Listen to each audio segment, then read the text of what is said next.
programang ito ay rated SPG. Striktong patnubay at gabay ng magulang ang kailangan. May maaaring maselang tema, lengguwahe, karahasan, sexual, horror o droga na hindi angkop sa mga bata. Ito ang bagong pinekling pelikula na ang gumawa ay si Marlito, ang kuto o ang garapata. Siya si Doña Maria Esperanza, ang karibal ni Maria Clara. Siya lang naman ang lola niya na walang hiyang walang ugali.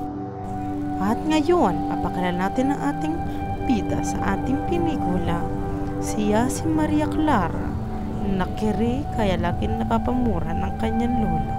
Walang ginawa kundi matubag na kagandahan. Ito na ata ang aking masimuot na karanasan sa aking buhay.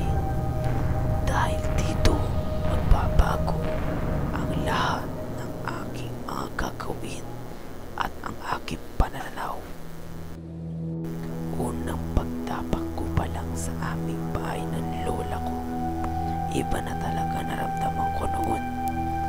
Isa pa, meron agad akong nakita isang kakaiba. Ako'y naglalakad noon.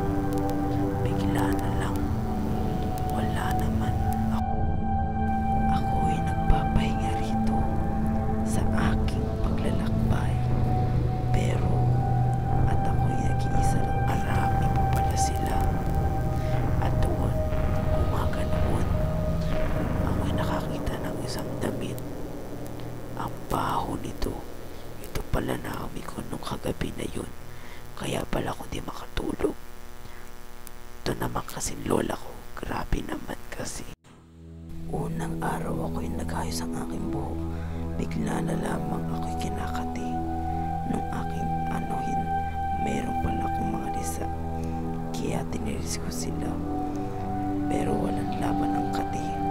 Kaya talagang mapakamot ka, kakakutkot at kakatiris sa mga lintis na kutong ito. Aray ko ang kati. Pangalawang araw ko na ito. Sobrang kati. Parang hindi na to kuto. Ulisa lamang. Karapata na to. Kaya ako'y nag-desisyon na magtiris. Isang araw, ako'y nagmumuni-muni upang mag-isip kung ano dapat kong gawin para mawala ang aking mga kuto karapata. Sapagkat ang dami nila. Dito na pagdesisyonan ko na magpakamatay na lang. Umakyat na lang ako at